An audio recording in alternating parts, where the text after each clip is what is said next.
Good morning, welcome to స్వతంత్ర. నేను మురళి. ముందుగా హెడ్లైన్స్ చూద్దాం. బీజేపీ తెలంగాణ ఎన్నికల కమిటీ చైర్మన్గా కిషన్ రెడ్డి. లోక్సభ ఎన్నికలే లక్ష్యంగా నేడు సమావేశాలు.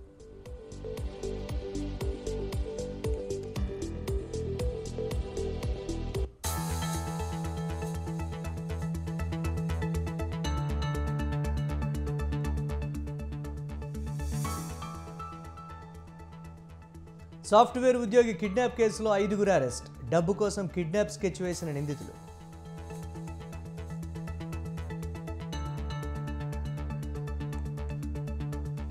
నిజాంపేటలో పిచ్చి కుక్క స్వైర విహారం. తండ్రి కూతురుపై దాడి.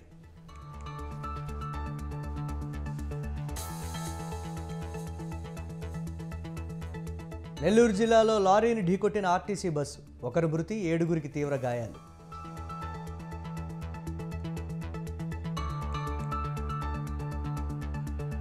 బంగ్లాదేశ్ ఎన్నికల్లో ఓటు వేసిన ప్రధాని షేక్ హసీనా.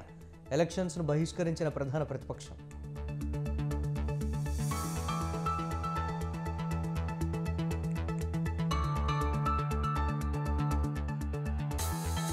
ఎమ్మెల్యే కోట ఎమ్మెల్సీ ఎన్నికల్లో ట్విస్ట్.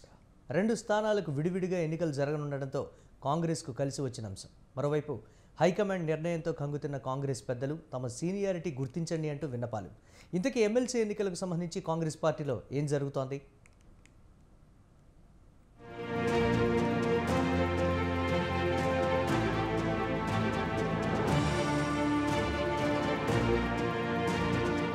కాంగ్రెస్ పార్టీకి 4 ఎమ్మెల్సీ స్థానాలు దక్కనున్నాయి. మండలిలో కాంగ్రెస్ కు ప్రస్తుతం 1 స్థానం మాత్రమే ఉంది. అయితే మరికొన్ని రోజుల్లో ఈ బలం 5 స్థానాలకు పెరగనుంది. ఎమ్మెల్యే కోట ఎమ్మెల్సీ ఎన్నికలు ఈ నెల 29న జరగనున్నాయి. 2 ఎమ్మెల్సీలకు ఎన్నికల కమిషన్ విడివిడిగా ఎన్నికలు జరపనుంది. దీంతో సంఖ్యాపరంగా చూస్తే 2 కాంగ్రెస్ గెలవనుంది. దీనికి తోడు గవర్నర్ కోటాలో 2 ఎమ్మెల్సీలను ప్రభుత్వం భర్తీ చేయనుంది. దీంతో మొత్తంగా 4 నేతలకు ఎమ్మెల్సీలుగా అవకాశం కలగనుంది.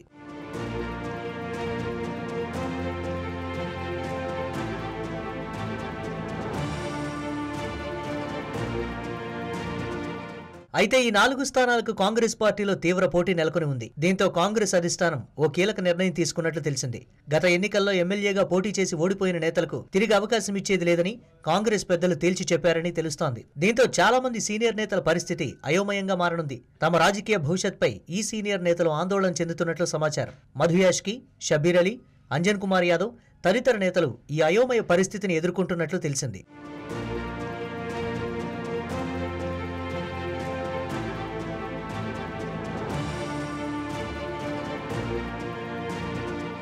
ఓడిన నేతలకు అధిష్టానం నో చెప్పడంతో టికెట్ త్యాగం చేసిన నేతలు, పార్టీ కోసం పనిచేసిన నేతలు 4 ఎమ్మెల్సీల కోసం తీవ్ర ప్రయత్నాలు చేస్తున్నట్లు తెలిసింది. ఈ లిస్టులో వి నరేందర్ రెడ్డి, అద్దంకి దయాకర్, చిన్నారెడ్డి, అలీ మస్కతి తదితర నేతల పేర్లు వినిపిస్తున్నాయి. ఇక గవర్నర్ కోట ఎమ్మెల్సీలో అందేశ్రీ, కోదండరాం పేర్లు వినిపిస్తున్నాయి.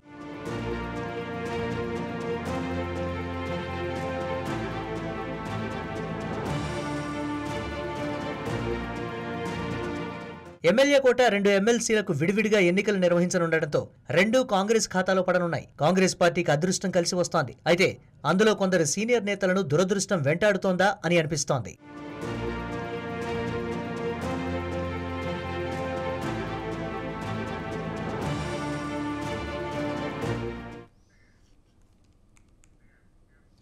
గత 10 ఏళ్లలో నెల్లికల్ లిఫ్ట్ పనులు నత్తనడకన సాగాయన్నారు Nagarjunasagar MLA Jaiveer Reddy.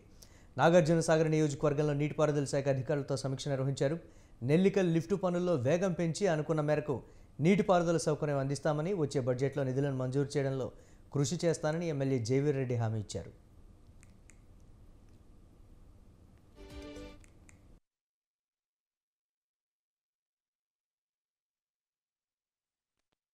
Nellikal lift irrigation ఏదైతే ఉందో దాని గురించి సమీక్ష నిర్వహించడం జరిగింది. గత 10 ఏళ్లుగా నత్తనడక నడుస్తూ కేవలం పేపర్లోనే ఉన్న ఈ స్కీమ్ని అతి త్వరలో జనాలకు నీరు అందించి ఈ ప్రాంతాన్ని ఏ విధంగా సస్యశాలం చేయాలో దాని గురించి రివ్యూ చేయడం జరిగింది.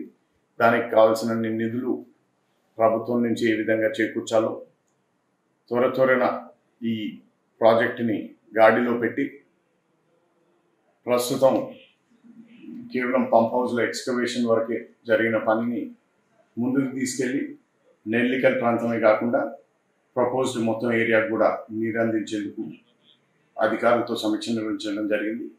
ఇరిగేషన్ అధికారులను అందరినీ కలవడం జరిగింది. ముఖ్యంగా మేడారం సమ్మక్క సారలమ్మ జాతర పనులను ఈ నెలాఖరులోపు పూర్తి చేయాలన్నారు పంచాయతీరాజ్ గ్రామీణాభివృద్ధి శాఖ మంత్రి డాక్టర్ సీతక్క. సమ్మక్క సారలమ్మలను దర్శించుకున్న మంత్రి జాతర పనుల పురోగతిని పరిశీలించారు. పనుల్లో నాణ్యత లోపిస్తే సంబంధిత అధికారులపై చర్యలు తప్పవని హెచ్చరించారు. అధికారులు సమన్వయంతో పనిచేయాలని కోరారు. మీడియాతో మాట్లాడుతూ మేడారం జాతరకు జాతీయ హోదా కల్పించేలా రాష్ట్రపతిని కేంద్ర ప్రభుత్వ పెద్దల్ని కలిసి కోరినట్లు వివరించారు.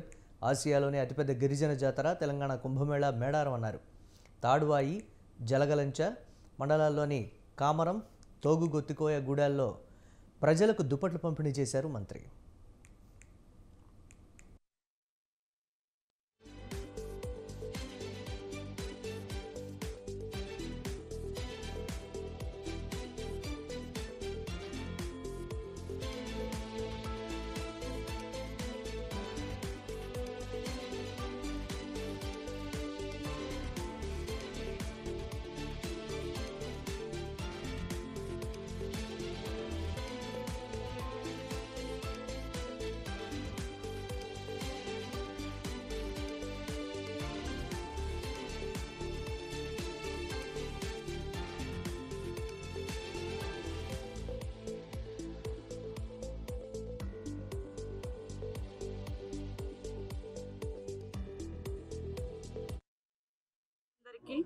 మనందరికీ ఇంటి ఇలవేల్పులుగా మరి మనందరి మొక్కులతో విరాజిల్లుతున్నటువంటి తల్లులు సమ్మక్క సారలమ్మ పగిడిద్దరాజు గోవిందరాజుల యొక్క జాతర మన ములుగు నియోజకవర్గం ములుగు జిల్లాలో మరి అత్యంత ఘనంగా ప్రతి 2 సంవత్సరాలకు ఒకసారి నిర్వహించుకుంటా ఉన్నాం.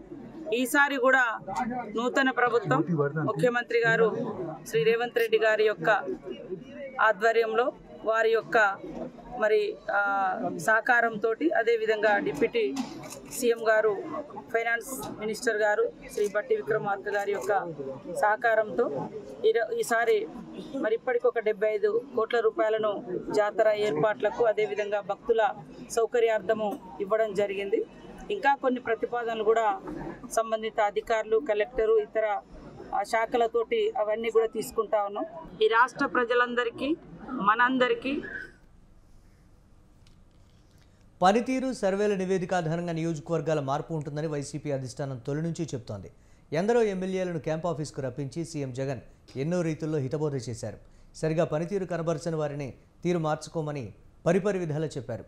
ఇప్పుడు ఎమ్మెల్యేల పనితీరు సర్వేల నివేదికలను పరిగణలోకి తీసుకొని మార్పు ప్రక్రియను పార్టీ అధిష్టానం వేగవంతం చేసింది.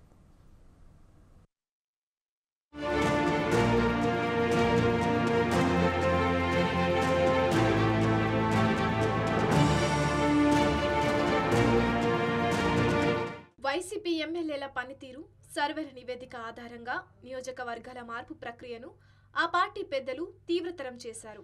ఎమ్మెల్యేల పనితీరు సర్వే నివేదికలను ఆధారం చేసుకొని నియోజకవర్గాల ఇన్ఛార్జీల మార్పునకు ఆ పార్టీ అధిష్టానం శ్రీకారం చుట్టింది.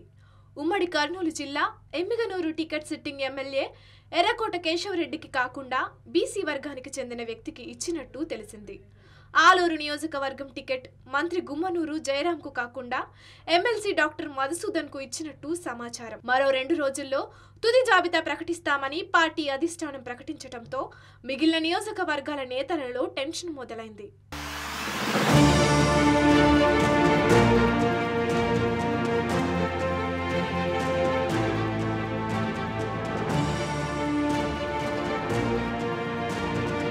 కర్నూలు జిల్లా ఆలూరు నియోజకవర్గం ఇన్ఛార్జి ఎంపికపై వైసీపీ అధిష్టానం తొలి నుంచి ఒకే రీతిలో ఆలోచనలు సాగించింది.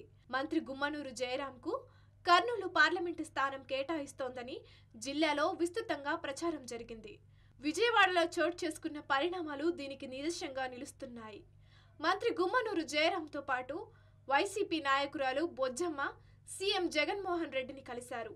ఆలూరు టికెట్ తనకు కాకపోతే తన కుమారునికి కేటాయించాలని మంత్రి గుమ్మనూరు జయరాం సీఎంను కోరినట్టు సమాచారం. అయితే సీఎం జగన్ కర్నూలు ఎంపీ స్థానం నుంచి పోటీ చేయాలని ఆయనను కోరినట్టు తెలుస్తోంది.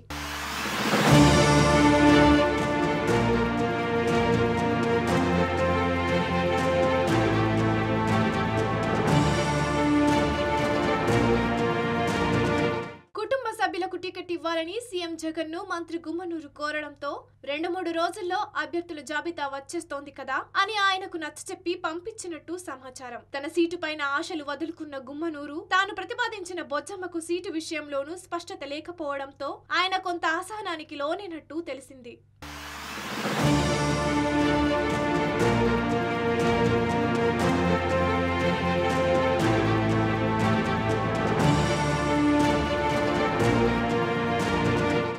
ఆలూరు నియోజకవర్గంలో బోయ, కురుబ సామాజిక వర్గాలకు చెందిన ఓటర్లు అధికంగా ఉన్నారు.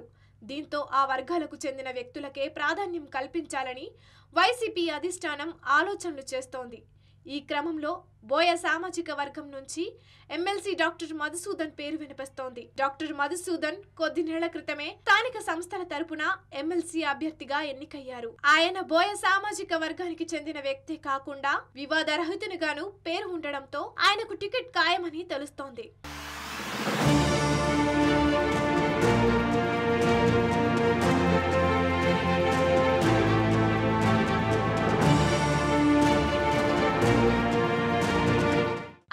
జెడ్పీటీసీ సభ్యురాలు బొజ్జమ్మ గత ఏడాది టీడీపీ పార్టీని వీడి వైసీపీ పార్టీలో చేరారు. ఈమెతో పాటు చిప్పగిరి జెడ్పీటీసీ సభ్యుడు విరిపక్షి, ఓసీ సామాజిక వర్గానికి చెందిన మరో ఇద్దరు, కురుబ సామాజిక వర్గానికి చెందిన మరో మహిళ పేరు వినిపిస్తోంది. ఇక బీసీ సామాజిక వర్గానికి చెందిన కర్నూలు మాజీ ఎంపీ బుట్టా రేణుకకు ఛాన్స్ ఇస్తారేమో అనే వార్తలు వస్తున్నాయి.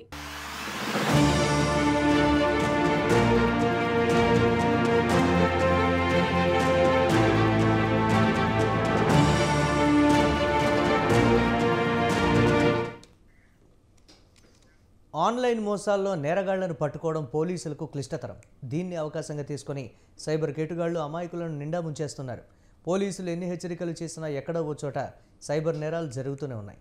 తాజాగా ఆన్లైన్ పెట్టుబడుల పేరుతో మోసాలకు పాల్పడుతున్న ముఠాను హైదరాబాద్ సైబర్ క్రైమ్ పోలీసులు అరెస్టు చేశారు. 2 భారీ సైబర్ క్రైమ్ కేసులను ఛేదించి శభాష్ అనిపించుకున్నారు.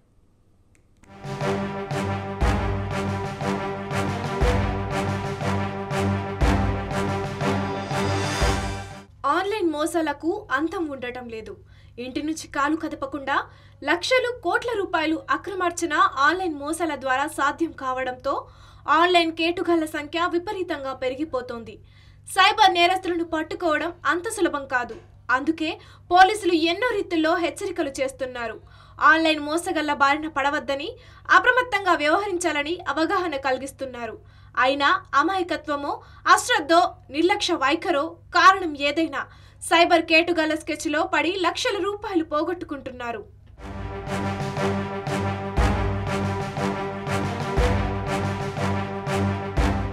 హైదరాబాద్ సైబర్ క్రైమ్ పోలీసులు 2 భారీ ఆన్లైన్ క్రైమ్ కేసులను ఛేదించారు. యూనిటీ స్టాక్స్ లో పెట్టుబడులు పెడితే భారీగా లాభాలు వస్తాయని నగరానికి చెందిన యువతిని నమ్మించారు. దీంతో ఆమె 3 కోట్ల రూపాయలు సైబర్ మోసగాళ్లకు సమర్పించి లబోదిబోం అంటోంది. డఫోబిట్ ఆన్లైన్ గేమింగ్ ద్వారా మరో వ్యక్తి 70 లక్షల రూపాయలు మోసపోయాడు. బాధితుల ఫిర్యాదుతో ఈ 2 కేసులను పరిశోధించిన సైబర్ క్రైమ్ పోలీసులు నిందితులను అరెస్టు చేశారు.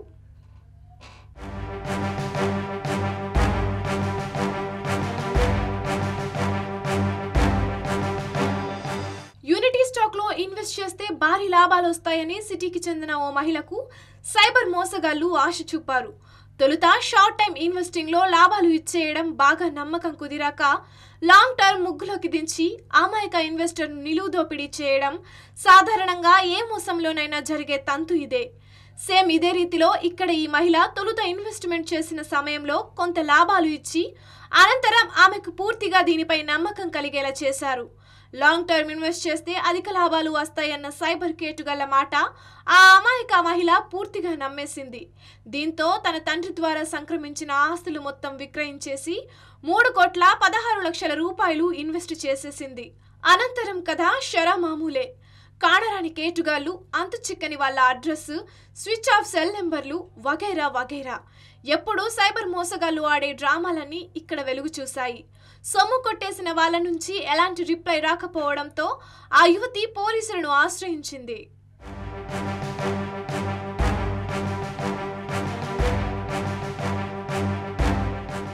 విచారణ చేపట్టిన సైబర్ క్రైమ్ పోలీసులు ఈ స్కామ్ అంతా దుబాయ్ నుంచి నడుస్తోందని ప్రాథమిక విచారణలో కనుగొన్నారు. హైదరాబాద్ సిపి కొత్తకోట శ్రీనివాసరెడ్డి ఈ నేరం వివరాలను వెల్లడించారు. దుబాయ్లో ఉన్న నేరస్తులకు గోవాకు చెందిన రోణక్ రత్న అనే వ్యక్తి సహకరించాడని తెలిపారు.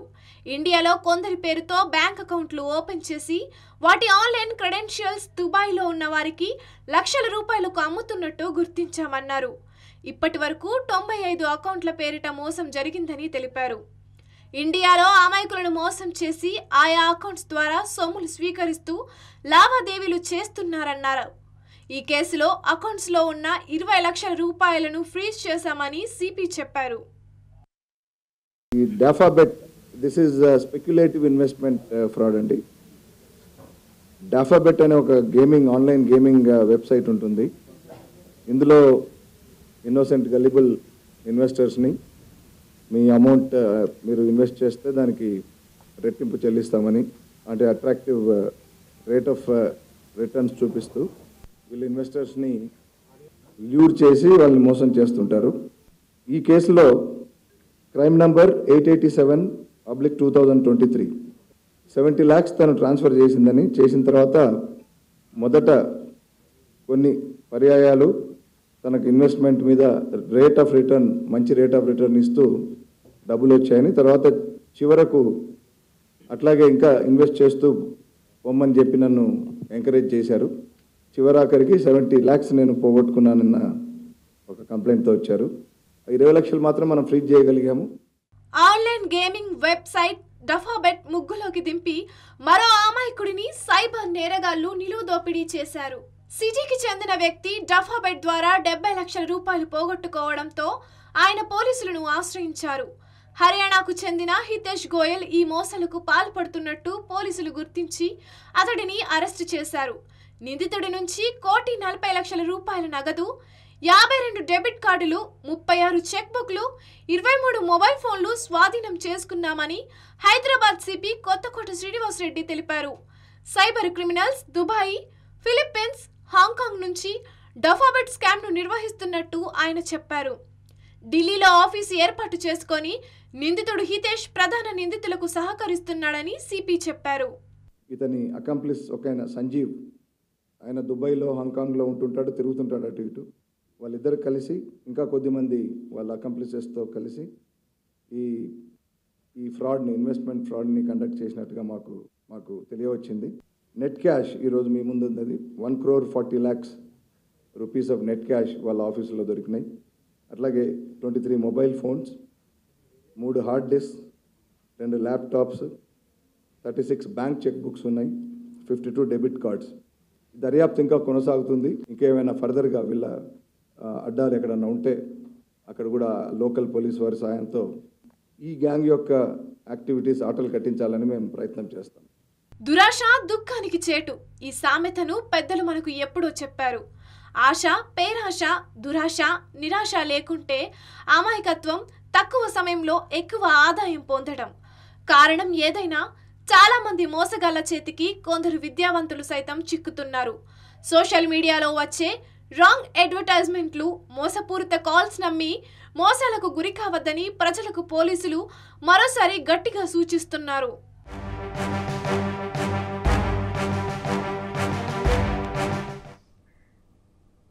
ఇవి ఇప్పటి వరకున్న అప్డేట్స్. కీప్ వాచింగ్ స్వతంత్ర.